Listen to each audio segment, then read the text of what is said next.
Hello প্রিয় viewer, সবাইকে স্বাগতম জানাই। অনেকে আমাকে ইনবক্স করছেন যে আমরা বাংলা ভাষা বনাম ইতালিয়ান ভাষায় একটি এপিসোড নিয়ে আসার জন্য। তাই আজকে চলে আসছি। আমি প্রশ্ন করব বাংলাতে এবং আমি উত্তর দিব ইতালিয়ানে। মুদি দোকানকে ইতালিয়ান ভাষা কি বলে? নিগোসিও দি আলিমেন্টারি। পেঁয়াজকে ইতালিয়ান ভাষা কি বলে? পেঁয়াজকে ইটালিয়ান ভাষায় শিপুল্লা বলে। রসুনকে ইতালিয়ান ভাষা কি বলে? রসুনকে ইটালিয়ান ভাষায় আইয়ো বলে। চিনিকে ইতালিয়ান ভাষা কি বলে? চিনিকে ইটালিয়ান ভাষায় জুক্কেরো বলে। হলুদের গুঁড়াকে ইতালিয়ান ভাষা কি বলে? কুরকুমা দি পলবেরো বলে। মরিচের গুঁড়াকে ইতালিয়ান ভাষা কি বলে? পেপারোনচিনো দি পলবেরে। টমেটোকে ইতালিয়ান ভাষা কি বলে?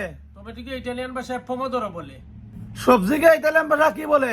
সবজিকে ইটালিয়ান বেরদুরা বলে। আদাকে ইতালিয়ান ভাষা কি বলে? আদাকে ইটালিয়ান ভাষায় জিঞ্জা বলে। গ্লাসকে ইতালিয়ান ভাষা কি বলে? বিকিয়েরে। ফিলেটকে ইতালিয়ান ভাষা কি বলে? পিয়াত্তি। লবণকে ইতালিয়ান ভাষা কি বলে? সালে।